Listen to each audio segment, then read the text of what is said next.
ప్రభువును రక్షకుడైన యేసుక్రీస్తు వారి శ్రేష్టమైన నామాన్ని బట్టి మీ అందరికీ నా హృదయపూర్వకమైన వందనాలు తెలియజేస్తున్నాను. సమయం ఇచ్చిన దైవజనులకు కూడా నా హృదయపూర్వకమైన వందనాలు తెలియజేస్తున్నాను. వాక్యాన్ని చదువుకుందాం.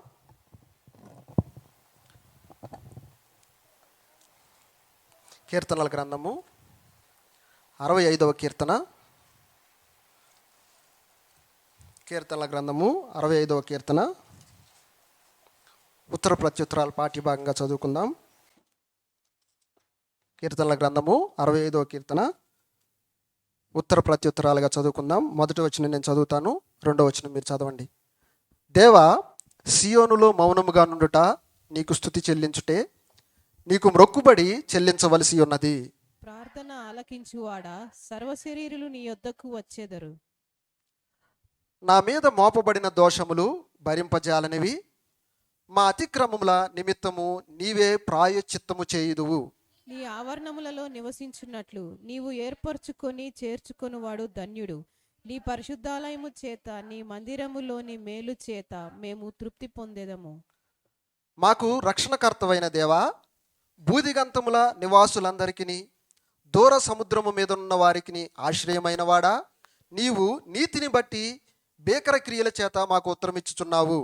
బలమునే నడికట్టుగా కట్టుకొనిన వాడై తన శక్తి చేత పర్వతములను స్థిరపరచువాడు ఆయనే. ఆయనే సముద్రముల ఘోషను వాటి తరంగముల ఘోషను అణుచువాడు, జనముల అల్లరిని చల్లార్చువాడు. నీ సూచక క్రియలను చూచి దిగంధ నివాసులను భయపడుదురు. ఉదయ సాయంకాలపున నీవు భూమిని దర్శించి దానిని తడుపుచున్నావు, దానికి మహదైశ్వర్యము కలగజేయుచున్నావు. దేవుని నది నీళ్లతో నిండి ఉన్నది.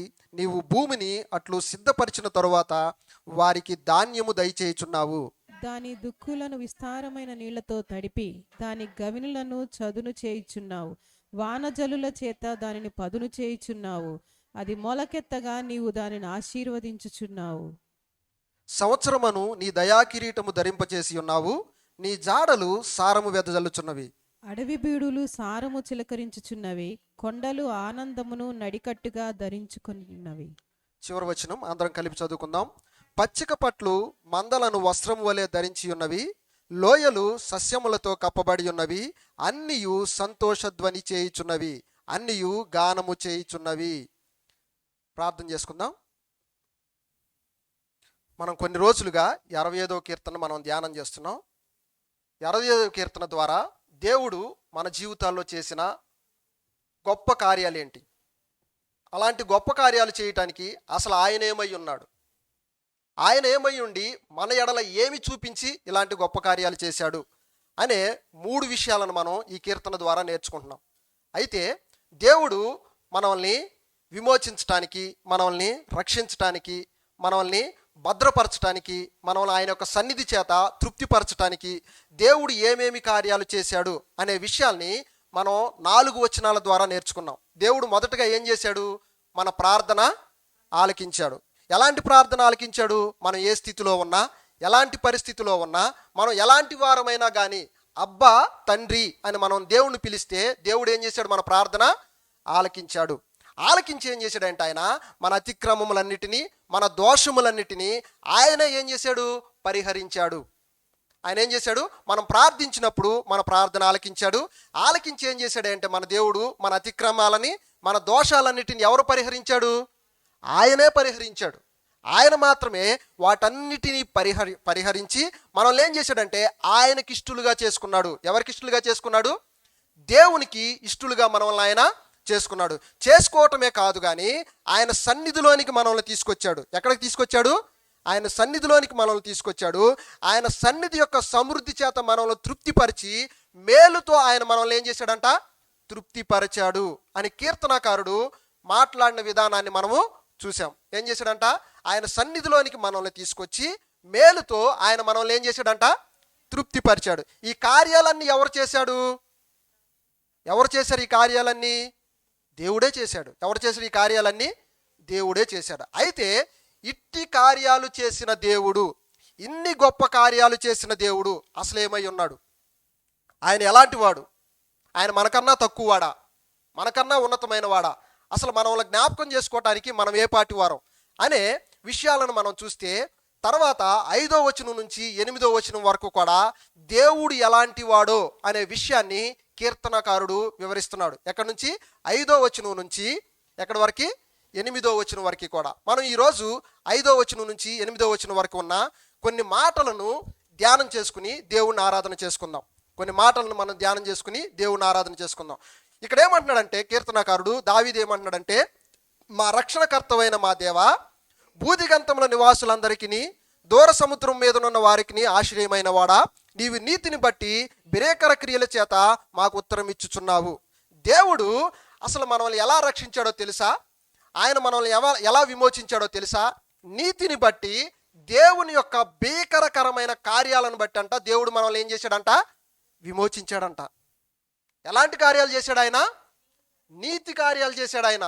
ఆయన చేసిన ఏ పనిలో కూడా దోషం ఎంచటానికి లేదు. ఆయన చేసిన ఏ పనిలో కూడా తప్పు చూపించటానికి లేదు. ఆయన చేసిన ఏ కార్యమైనా కూడా సంపూర్ణంగా ఆయన నీతిని బట్టే గొప్ప కార్యాలు చేశాడు. ఆయన నీతి యావత్తు ఇలాగూ జరగవలసి ఉంది అని దేవుడు చెప్పినప్పుడు ఆయన నీతిని బట్టే గొప్ప కార్యాలు మన జీవితంలో చేయటాన్ని మనం చూసాం.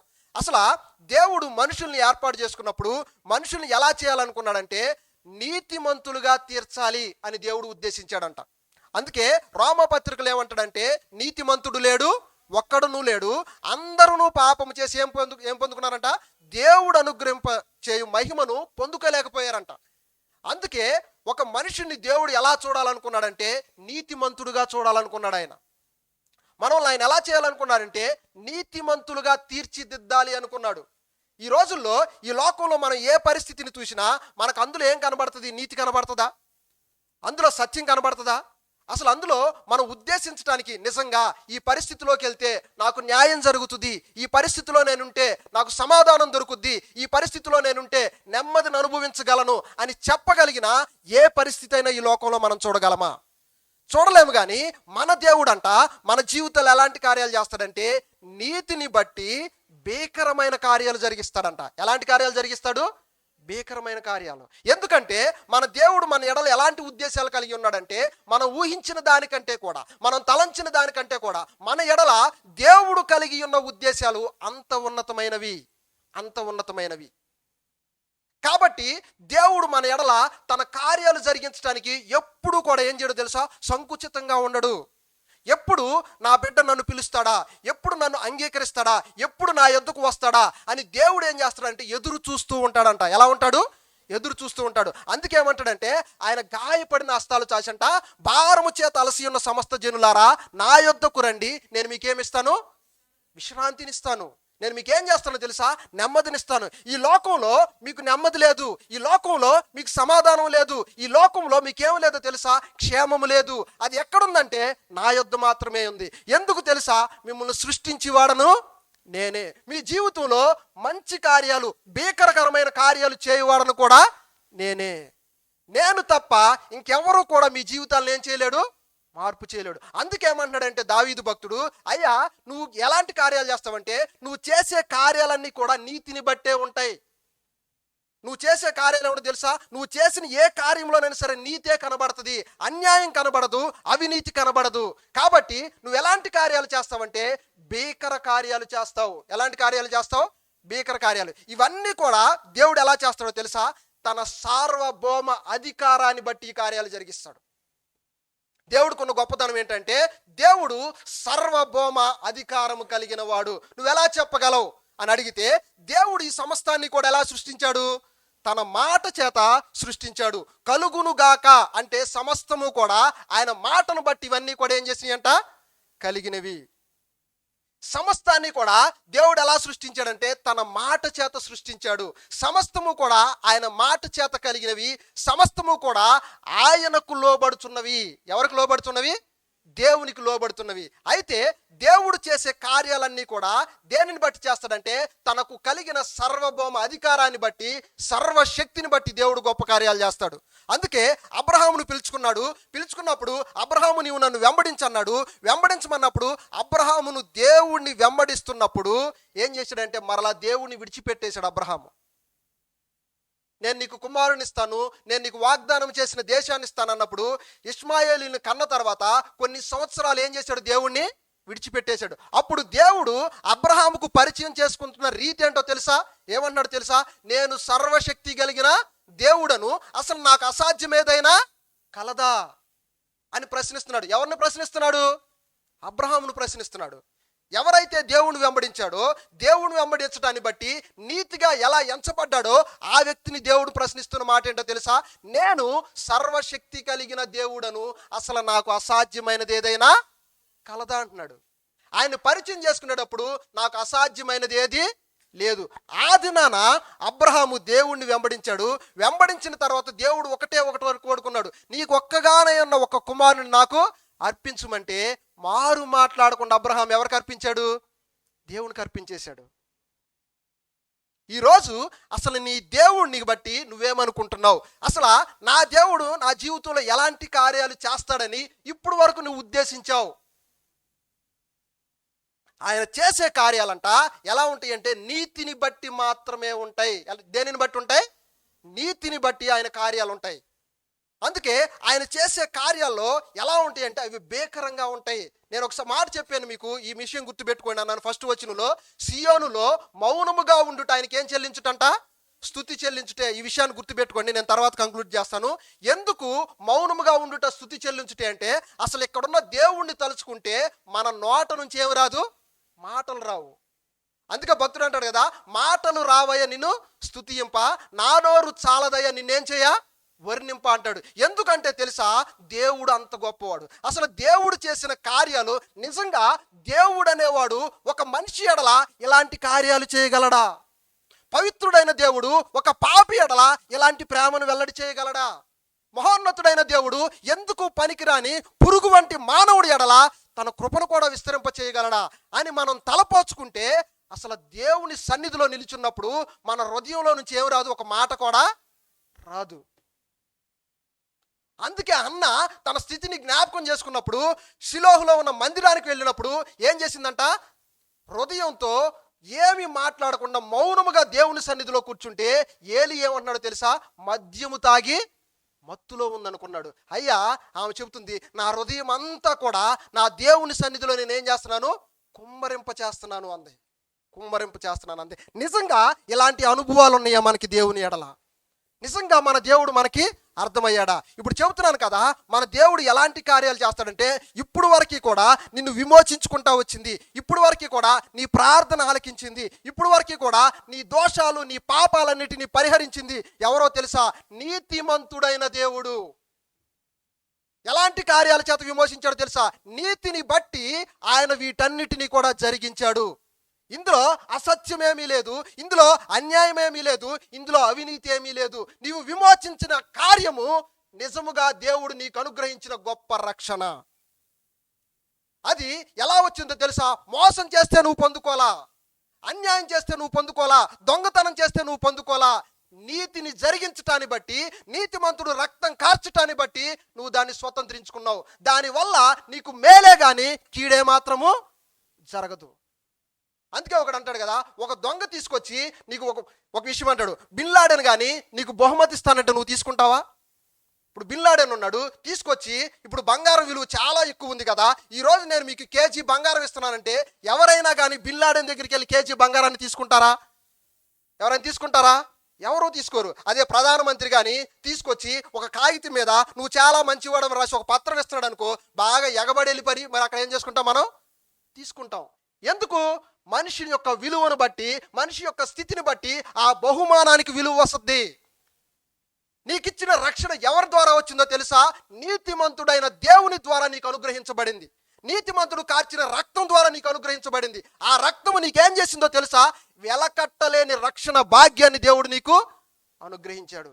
ఆయన దేనిని బట్టి కార్యాలు జరిగించడానికి ఇష్టపడ్డాడంటే, తన నీతిని బట్టి భీకరమైన కార్యాలు జరిగించడానికి దేవుడు ఇష్టపడ్డాడు. నిజంగా ఆ నీతిమంతుడు మీకు అర్థమయ్యాడా?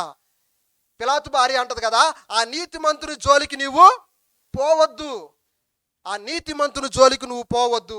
ఎందుకో తెలుసా? ఆయనలో ఏ దోషము లేదు, ఆయనలో ఏ పాపము లేదు.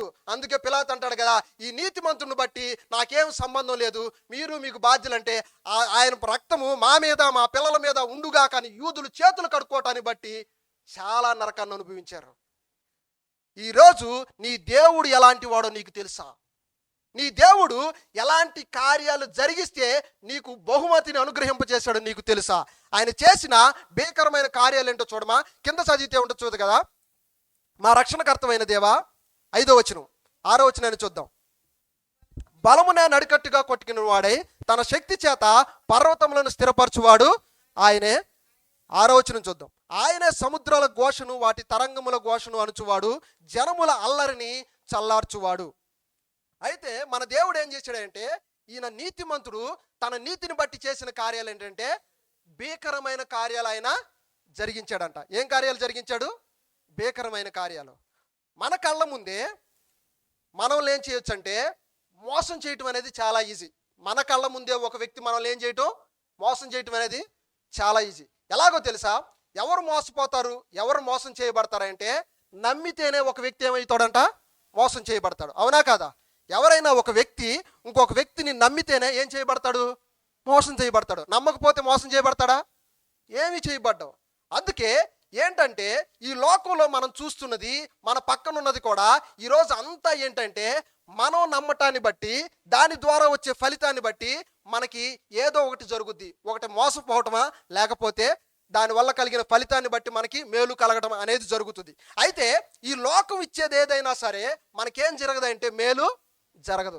అందుకే దేవుడు ఏమంటాడంటే, నా యందు విశ్వాసం ఉంచుము, నా యందు నమ్మిక ఉంచుము. దేవుడు అందుకే చెబుతాడు కదా, నీవు నన్ను నమ్ము, నీవు నా యందు మాత్రమే ఏముంచు, విశ్వాసం ఉంచు. నేనేం చేసేవాడినంటే భీకర కార్యాలు చేసేవాడిని.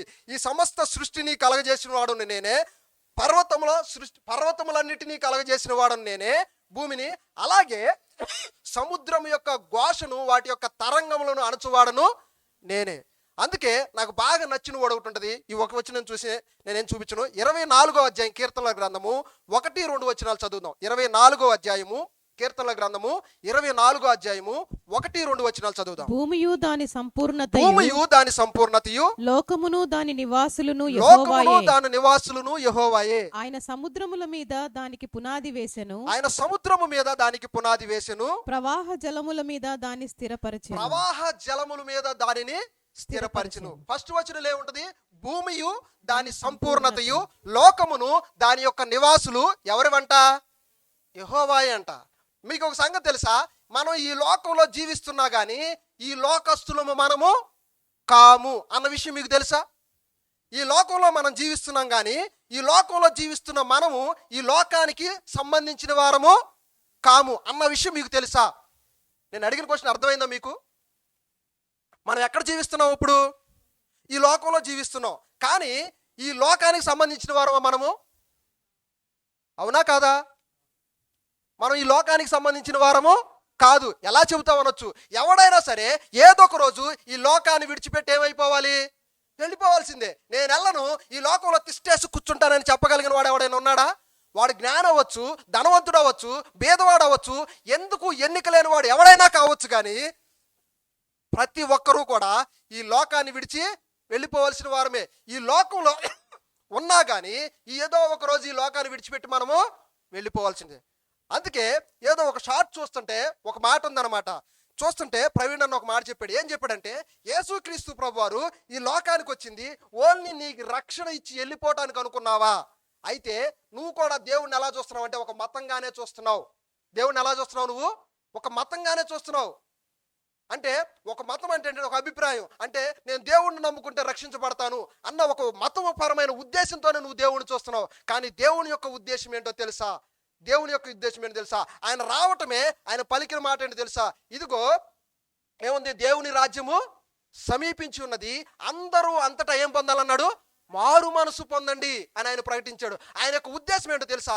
ఆకాశాన్ని, పరలోకాన్ని, భూలోకాన్ని ఏకం చేసి దేవుడు పరిపాలించాలనేది దేవుడి యొక్క నిత్య సంకల్పం. ఆ పరిపాలనలో నువ్వు నేను నిలిచి ఉండాలనేది దేవుని యొక్క సంకల్పం. ఆయన ఏం చేస్తున్నాడో తెలుసా? పరలోకాన్ని, భూలోకాన్ని ఏకం చేసి సమస్తము మీద ఆయనే రాజయ్యుండి తన అధికారము చేత ఈ లోకాన్ని ఏం చేయాలనుకుంటున్నాడు? దేవుడు పరిపాలన చేయాలనుకుంటున్నాడు. వాటిలో మనము నిలిచి ఉండాలి అనేది దేవుని యొక్క నిత్య సంకల్పం. అందుకే కదా ఈ లోకము ఇదంతా పోద్దంట, కొత్త ఆకాశము కొత్త భూమి వస్తుంది. అందరము కూడా దేవుని యొక్క సన్నిధిలో మనం ఏం చేస్తాం? నిలిచి ఉంటాం. అది దేవుని యొక్క ప్రణాళిక. నిజంగానే దేవుణ్ణి మనం ఎలా చూస్తున్నాం? అయితే నేను ఒక విషయం చెప్తాను. ఇప్పుడే ఆయన ఏంటంటే ఆయన శక్తి కలిగిన వాడు, ఆయన బలము కలిగిన వాడు. కాబట్టే ఆయన ఎలాంటి కార్యాలు చేస్తాడంటే భీకరమైన కార్యాలు చేస్తాడు. మనందరికీ తెలుసు. పేతురు ఏం చేశాడంటే లూకాసు వార్త 5వ అధ్యాయం 5వ వచనం నుంచి ఈ సంఘటన రాయబడి ఉంటుంది. తీయొద్దు, చూడండి నేను చెప్తాను. లూకాసు వార్త 5వ అధ్యాయము 5వ వచనం నుంచి ఈ సంఘటన రాయబడి ఉంటుంది. ఆయన ప్రసంగం అయిపోతుంది. అయితే పేతురు రాత్రంతా ఏం చేశాడు? ప్రయాసపడ్డాడు. ఒక్క చేప కూడా పడలేదు. రాత్రంతా ప్రయాసపడ్డాడు కానీ ఒక్క చేప కూడా పడలేదు. పడకపోతే ఈలోపు యేసుక్రీస్తు ప్రభువారు వచ్చారు. యేసుక్రీస్తు ప్రభువారు వచ్చి ఒక మాట ఏమన్నాడంటే, మీరు మీ ఓడను లోతుకు నడిపించి మీ వలను కుడి ప్రక్కన వేయండి అని సెలవిస్తాడు. అప్పుడు వేస్తే వల పిగిలిపోయేటంత చేపలు పండియంట. అయితే పేతురు ఎవరు? చేపలు పట్టే జాలరి. పేతురు ఏంటి? ఎప్పుడు ఏ సమయంలో చేపలు ఎలా పడతాయో పేతురికి తెలుసు. మరి యేసుక్రీస్తు ఈ లోకానుసారంగా యేసుక్రీస్తుని ఏమని చూశారో తెలుసా? యోసేపు కుమారుడు కాదా, వడ్రంగి వాని కుమారుడు కాడా అన్నారు. ఎవరిని? యేసుక్రీస్తు ప్రభువాన్ని. వడ్రంగి పని చేసుకునేవాడు వచ్చి మీ పడవను లోతుకు నడిపించి కుడి పక్కన వల వేయండి, నీకేం తెలుసయ్యా? వెళ్ళి చెక్క ముక్క కొట్టుకునేదానికి నా దగ్గరకు వచ్చి చేపలు వేయమంటావా? రాత్రి అంతా ప్రయాసపడ్డాను కానీ ఒక్క చేప కూడా పడలా. అసలు పగలు చేపలు పడవు. ఇప్పుడు నువ్వొచ్చి నన్ను లోపలికి నడిపించి వల వేయమంటే చేపలు పడతాయా అని అనకుండా, నువ్వు వడ్రంగి వానివి నీకేమని తెలుసు అనుకుంటా వాడను లోపలికి నడిపించి ఆయన ఏం చేశాడంటే వల వేశాడు. వల వేశాడు. ఏమైందంటే ఆ సమయంలో పేతురు లాగలేనంత వల పిగిలిపోయేటంత చేపలు వలలో పడ్డాయంట. అప్పుడు ఏమన్నాడు తెలుసా? ప్రభువా నాకు సహాయం చెయ్యి, వల లాగలేకపోతున్నానని దేవుడిని అడిగాడా? అడగలేదు. ఏమన్నాడంటే తన పక్కనున్న వారికి సైగ చేశాడు, వారిని రమ్మన్నాడు. ఆ చేపలను లాగారు. 2 పడవల నిండా చేపలు నింపుకున్నారు. ఒడ్డుకు తీసుకొచ్చారు. ఎక్కడికి తీసుకొచ్చారు? ఒడ్డుకు తీసుకొచ్చారు. తీసుకొచ్చిన తర్వాత ఇదంతా జరిగింది ఒక విషయం. అయితే పేతురు ఒక మాట అంటాడు. ఏమంటాడు తెలుసా? అయ్యా నేను పాపిని, నన్ను విడిచిపెట్టి నీవు వెళ్ళిపో అంటాడు. ఇదేంటి? పేతురు అనాల్సిన మాట ఏంటి? అయ్యా నేను లాగలేకపోతున్నాను, నువ్వు చెప్పిన దాన్ని బట్టి నేను వలేసాను కదా, నువ్వు నాకు సహాయం చేయని అడిగాడా? అడగల. పక్కన వాళ్ళకి సైగ చేశాడు, వలను లాగాడు. వల నుండా చేపలు పడి ఆ చేపలన్నీ 2 పడవల నిండా నింపుకున్నాడు. బయటకు తీసుకొచ్చాడు. తీసుకొచ్చిన తర్వాత మోకరించి పేతురు చెబుతున్న మాట ఏంటో తెలుసా? అయ్యా నేను పాపిని, నీవు నన్ను విడిచిపెట్టి వెళ్ళిపో అంటున్నాడు. ఎందుకు ఈ మాట అన్నాడు? అసలు పేతురు అన్న మాటకి వలలో పడటానికి దేవుడు చెప్పిన దానికి సంబంధం ఏంటి? నాకు ఆ మాటే ఏమనిపించిందంటే ఆశ్చర్యం అనిపించింది. దేవుడు అద్భుతం చేస్తే, దేవుడు గొప్ప కార్యం చేస్తే మన స్థితి ఏంటో మనం ఏం చేసుకోవాలి? జ్ఞాపకం చేసుకోవాలి. దేవుడు అద్భుతం చేస్తే, దేవుడు గొప్ప కార్యం చేస్తే మన స్థితిని మనం ఏం చేసుకోవాలి? జ్ఞాపకం చేసుకోవాలి. పేతురు తన స్థితిని జ్ఞాపకం చేసుకున్నప్పుడు దేవుని ఎదుట తన స్థితి ఎలా కనబడిందో తెలుసా? ఎలా కనబడింది? ఎందుకు సరిపోయిన స్థితిగా ఆయనకు కనబడింది. నిజంగా ఇప్పటి వరకు దేవుడు ఎన్ని గొప్ప కార్యాలు చేసి ఉంటాడంటారు మన జీవితంలో? ఆయన చేసిన కార్యాన్ని బట్టి నేను మోసపోయాను, ఆయన చేసిన కార్యాన్ని బట్టి నా జీవితం అన్యాయం అయిపోయింది, ఆయన చేసిన కార్యాన్ని బట్టి అసలు నా జీవితానికి విలువ లేదు అని చెప్పగలిగిన ఏ వ్యక్తి అయినా ఇక్కడ ఉన్నారా? ఇప్పుడు వరకు దేవుడు గొప్ప కార్యాలు చేశాడు కదా, ఆయన చేశాడు, మోసపోయాను నేను, ఆయన నన్ను మోసం చేశాడు, నేను అన్యాయం అయిపోయాను, నా జీవితం నాశనం అయిపోయింది ఆయన చేసిన కార్యాన్ని బట్టి అని చెప్పగలిగిన వారు ఎవరైనా ఉన్నారా? ఎవరూ లేరు. కానీ ఆయన చేసిన కార్యాన్ని బట్టి నీ స్థితి ఏంటో నీకు అర్థమయ్యిందా? ఇది నా ప్రశ్న. ఆయన చేసిన గొప్ప కార్యాన్ని బట్టి నీ పరిస్థితి ఏంటో నీకు అర్థమయ్యిందా? నీకు అర్థమైతే నువ్వు దేవుణ్ణి ఆరాధించకుండా ఉండలేవు.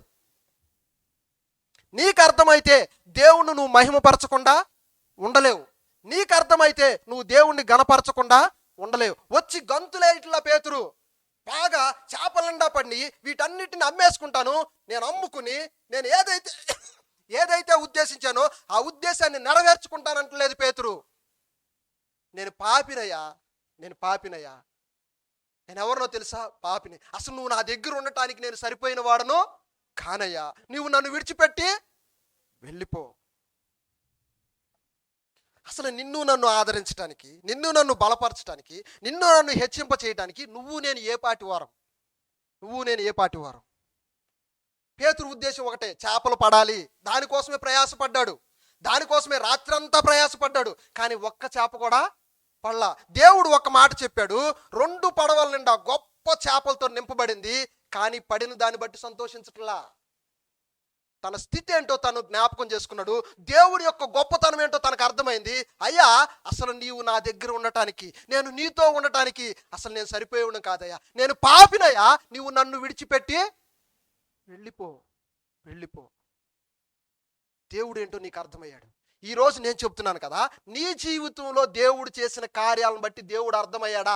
ఆ కార్యాన్ని బట్టి సంతోషించి దేవుడినే విడిచిపెట్టేసావా? ఎన్నిసార్లు ప్రార్థన చేసి ఉంటాం, అయ్యా నువ్వు చేసిన మేలులన్నింటిని బట్టి నేను వేసినయ్యా. జ్ఞాపకం చేసుకోండి, దేవుడు చేసిన ప్రతి మేలును బట్టి దేవునికి ఇప్పుడు వరకు కూడా మనం దుఃఖం కలిగించిన వారమే. ఆయన ఎందుకు మేలు చేశాడో మనకు అర్థం కాలేదు. ఆయన ఎందుకు మనల్ని విమోచించాడో మనకు అర్థం కాలేదు. ఆయన ఎందుకు తన నీతిని బట్టి భీకరమైన కార్యాలు మన జీవితంలో జరిగించాడో మనకు అర్థం కాలేదు. కాబట్టి నువ్వు ఈ రోజున నువ్వు నేను కూడా దేవుడిని ఏం చేయలేకపోతున్నావు అంటే ఆరాధించలేకపోతున్నాం. పేతురు అంటున్న మాట.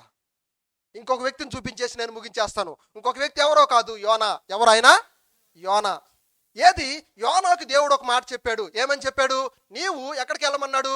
నినివేకి వెళ్ళాలయ్యా యోనా అన్నాడు. యోనా ఏం చేశాడు? దేవుడి మాట వినకుండా వెళ్ళిపోయి తర్షీషుకు వెళ్ళే వాడెక్కి ఎక్కడ చేశాడు? వాడ అమరమున చక్కగా తలవాల్చుకుని ఏం చేస్తున్నాడు మనోడు? నిద్రపోతున్నాడు. ఏం పోతున్నాడు? నిద్రపోతున్నప్పుడు దేవుడంట ఆ ఒక విషయాన్ని చూసి, 2 విషయాన్ని చూసి మనం ముందుకు వెళ్ళిపోదాం.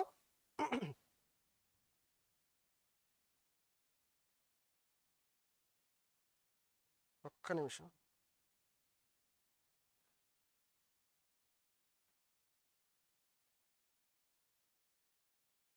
యోనా గ్రంథము 1వ అధ్యాయం 4వ వచనం. అయితే యెహోవా సముద్రము మీద పెద్ద గాలి పుట్టింపగా సముద్రమందు గొప్ప తుఫాను రేగి వాడ పోవు గతి వచ్చును. ఇంకొక వచనాన్ని చూద్దాం. అదే యోనా గ్రంథం 1వ అధ్యాయం 15వ వచనం. యోనాను ఎత్తి సముద్రంలో పడవేసిరి. పడవేయగానే సముద్రం యొక్క పొంగు ఏమైపోయిందంట? ఆగిపోయిందంట. ఇది జరిగిన సంఘటన. ఇప్పుడు ఎక్కడున్నాడు మనోడు? తర్షీషు వాడ అమరమున ఏం చేస్తున్నాడు? నిద్రపోతున్నప్పుడు దేవుడు ఏం చేశాడు? గొప్ప తుఫాను రేగాడు. ఆ తుఫాను ఎలా ఉందంటే వాడ బద్దలైపోయేటంతగా ఉంది. కానీ యోనా ఎలా ఉన్నాడు? యోనా ప్రశాంతంగా పడుకుని ఉన్నాడు. ఎలా ఉన్నాడు? ప్రశాంతంగా పడుకుని ఉన్నాడు. అంతా చూసుకుంటా వస్తున్నారు. ఆ వాళ్ళలో ఉన్న వాళ్ళు తినటానికి సిద్ధపరచుకున్న సరుకులన్నింటినీ కూడా సముద్రంలో ఏం చేశాడు? పడేశారు. కిందకు వస్తూ చూస్తే యోనా గారు చక్కగా హాయిగా పడుకుని ఉన్నాడు. ఇక్కడికి వచ్చి యోనాని ఏమని పిలుస్తున్నారు తెలుసా? ఓయి నిద్రపోతా అని పిలిచారు. ఎవరిని పిలిచారు? యోనాని. నీకు భయం లేదా? ఎంత జరుగుతుంటే నీకు తెలియటం లేదా అంటే ఏం జరిగిందో యోనాకు అర్థమైపోయింది. ఏం జరిగిందో యోనాకి ఏమైపోయింది? అర్థమైపోయింది. అప్పుడు యోనా ఏం చేయాలి? ఆ పరిస్థితిని చూసి నిద్రలో నుంచి లేచిన వాడు ఏం పడాలి? భయపడాలి. యోనా భయపడ్డాడా? చూడండి, ఆ పరిస్థితి అంతటిని చూసి యోనాకేం కలగాలి? భయం కలగాలి. నాకు తెలియక అడుగుతున్నాను, యోడలో ఉన్న వారందరికీ కూడా ఏం కలిగింది? భయం కలిగింది. ఇక మనం ఏమైపోతామంటే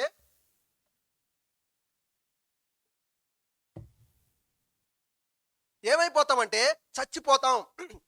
ఇక మనకేం లేదు, బ్రతికే అవకాశం లేదు.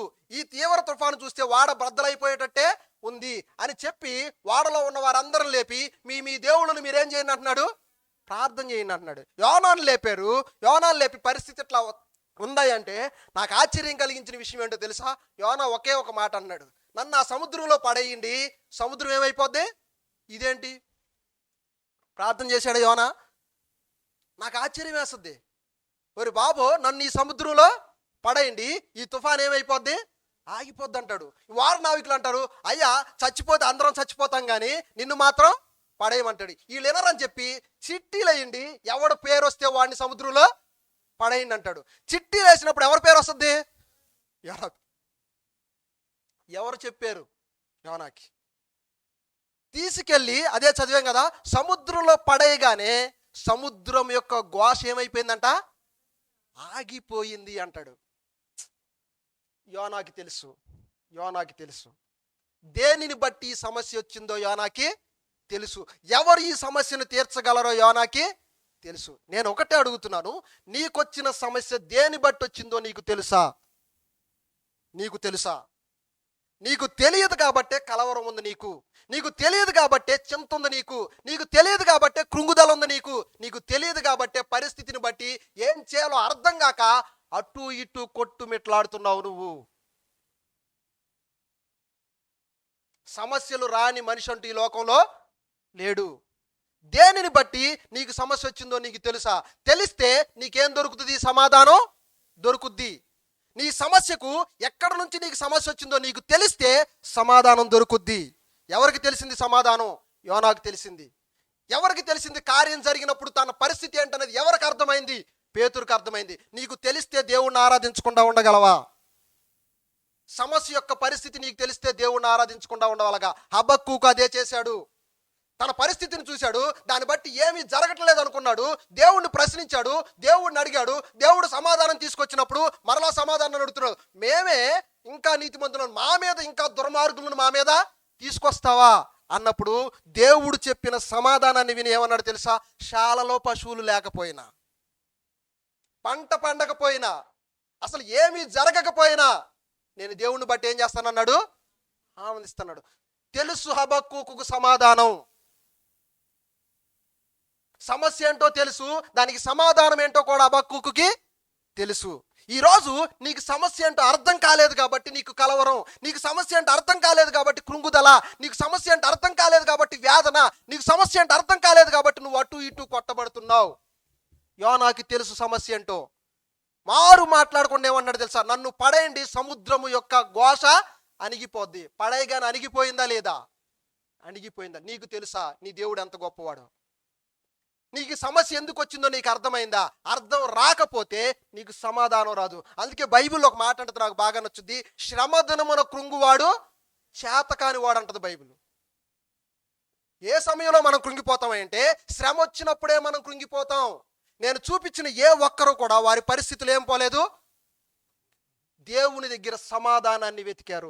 నిజంగా నువ్వు దేవుని దగ్గర సమాధానాన్ని వెతికిన వారమైతే, దేవుని యొద్ద నుంచి సమాధానాన్ని పొందుకున్న వారమైతే, ఈరోజు దేవుని సన్నిధిలో నిలబడిన నీవు దేవుణ్ణి ఆరాధించకుండా ఉండగలవా? దేవుణ్ణి ఆరాధించకుండా ఉండగలవా? పేతురు జీవితంలో దేవుడు కార్యం చేస్తే తన స్థితి ఏంటో పేతురుకు అర్థమైంది. యోనా జీవితంలో దేవుడు కార్యం చేస్తే తన పరిస్థితి ఏంటో యోనాకు అర్థమైంది. హబక్కూకు జీవితంలో దేవుడు కార్యం చేస్తే తన యొక్క స్థితి ఏంటో హబక్కూకు అర్థమైంది. యోబు జీవితంలో దేవుడు కార్యం చేస్తే తన యొక్క పరిస్థితి ఏంటో యోబుకు అర్థమైంది. ఈ రోజు దేవుడు ఎన్ని కార్యాలు నీ జీవితంలో చేశాడు, అసలు నీ స్థితి ఏంటో నీకు అర్థమైందా? నా అంత నీతిమంతుడు లేడు, నేనే తప్పు చేయలేదన్న యోబు దేవుణ్ణి చూడగానే నేను ఎంత పాపిని అన్నాడు. నువ్వు ఎవరితో పోల్చుకుంటున్నావు? దేవుడు నీ దగ్గరకు వస్తే, దేవుడు నీ ఎదుట నిలువబడితే నీ స్థితి ఏంటో నీకు తెలుసా?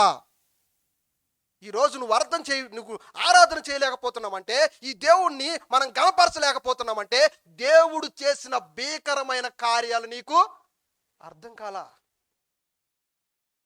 ఇశ్రాయేలీయులను ఆయన నడిపించిన విధానం ఎంత గొప్పది. అందుకే దేవుడు ఒక మాట అన్నాడు, ఆ మాట చూపించేసి నేను ముగించేస్తాను. ద్వితీయోపదేశ కాండము 4వ అధ్యాయం 34వ వచనం. ఇది నేను చదివించేసి ముగించేస్తాను. ఇది ఒక వచనం చూసి ముగించేసుకో. మీ దేవుడైన యెహోవా ఐగుప్తులో మా కన్నుల ఎదుట చేసిన వాటన్నిటి చొప్పున ఏ దేవుడైనను శోధనతోనూ సూచక క్రియలతోనూ మహత్కార్యములతోనూ యుద్ధముతోనూ బహుబలముతోనూ చాచిన చేతితోనూ మహాభయంకర కార్యములతోనూ ఎప్పుడైనా నువ్వు వచ్చి ఒక జనములో నుండి తన కొరకు ఒక జనమును తీసుకొన యత్నము చేసేనా? ఇక్కడ దేవుడు అడిగిన ఏ ప్రశ్నకైనా మీ దగ్గర సమాధానం ఉందా? ఇక్కడ వాక్యంలో అడిగిన ఏ ప్రశ్నకైనా నా దగ్గర సమాధానం ఉంది అని చెప్పగలిగిన వారు ఎవరైనా ఉన్నారా? ఆయన చేసిన కార్యముల చేత విమోచించగలిగిన వారు ఎవరైనా ఉన్నారా? నేను చివరిగా చెప్పించి ముగించేస్తున్నాను.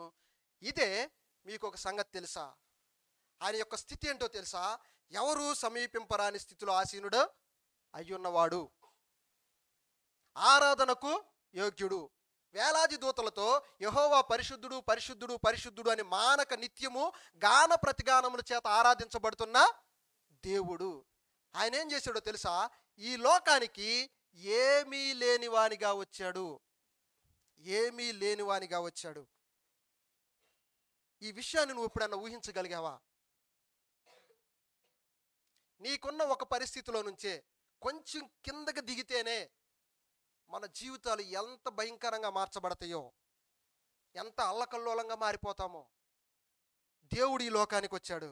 రావటమే కాదు కానీ ఆయన అవమానపరచబడ్డాడు, ఆయన నిందించబడ్డాడు, ఆయన దూషించబడ్డాడు, ఆయన కొట్టబడ్డాడు, ఆయన శరీరం దున్నబడింది, ఆయన బల్లెంతో పొడిచారు, ఆయనకు సిలువ వేసి కొట్టారు, ఆయన రక్తం ఆఖరి రక్తబొట్టు వరకు కూడా ఆయన ఏం చేశాడు? కాచేశాడు. నేను అడుగుతున్నాను, ఇదంతా దేవుడు ఎందుకు చేశాడో నీకు తెలుసా? పేతురు జీవితంలో దేవుడు కార్యం ఎందుకు చేశాడో పేతురుకు అర్థమైంది. యోనా జీవితంలో దేవుడు ఎందుకు ఆ పరిస్థితిని జరిగించాడో యోనాకు అర్థమైంది. యోబు తన జీవితంలో ఆ పరిస్థితిని దేవుడు ఎందుకు అనుమతించాడో యోబుకు అర్థమైంది. హబక్కూకు ప్రశ్న అడిగితే హబక్కూకు దేవుడు సమాధానం ఇచ్చాడు. ఎందుకు జరిగిందో హబక్కూకు సమాధానం జరిగింది. జరిగిన తర్వాత వాళ్ళు చెప్పిన మాట వింటే వాళ్ళ యొక్క స్థితి ఏంటో అర్థమైంది. ఈరోజు చెబుతున్నాను, ఎంత త్యాగము! ఎవరు కోరుకోని మరణము, ఎవరు ఊహించని మరణము, ఎవరు తలంచని మరణము ఆయన కోరుకుని ఈరోజు వచ్చి చనిపోతే ఆయన సిలువలో ఎందుకు రక్తం కార్చాడు? ఆయన సిలువలో నీ కోసం నా కోసం ఎందుకు చనిపోయాడు? ఆయన సిలువలో కార్చిన రక్తం వల్ల నీకు నాకు ఏం దొరికింది అన్న విషయం నీకు తెలుసా? నిజంగా తెలిస్తే ఒక వ్యక్తి ఇంకొక వ్యక్తిని కొట్టాలంటే బలం అవసరం లేదు. వాడు ఒక చెంప 4 చెంప దెబ్బలు కొడితే ఒక చెంప దెబ్బ అన్నా కొట్టగలం మనం. ఆ 4 తన్నితే ఒక తన్నన్నా తన్నగలం. దానికి బలమే అవసరం లేదు. కానీ ఒక వ్యక్తి ఇంకొక వ్యక్తి కోసం చనిపోవటం, ఘోరంగా చనిపోవటం, నలగొట్టబడటం, అవమానపరచబడటానికి ఏం కావాలో తెలుసా? నా దేవుడు తన సమస్త అధికారాన్ని విడిచిపెట్టేశాడు. ఎందుకో తెలుసా? నిన్ను నన్ను బలవంతులుగా చేయటానికి, నిన్ను నన్ను ఆయనతో సమానంగా హెచ్చించుకోవటానికి, నిన్ను నన్ను ఆయన రాజ్యానికి వారసులుగా చేయటానికి, ఆయన యొక్క నిత్య సంకల్పంలో నువ్వు నేను నిలిచి ఉండాలనే గొప్ప ప్రణాళిక కోసం దేవుడు తనను తానే ఎందుకు పనికిరాని వాడిగా చేసేసుకున్నాడు. ఆ విషయం నీకు అర్థమైతే, ఆ పరిస్థితి నిజంగా నీకు అర్థమైతే, నిజంగా మనం దేవుడిని ఏం చేయకుండా ఉండలేము? ఆరాధించకుండా ఉండలేము. మనల్ని మనం పరిశీలన చేసుకుందాం, ఆరాధన చేసుకుందాం.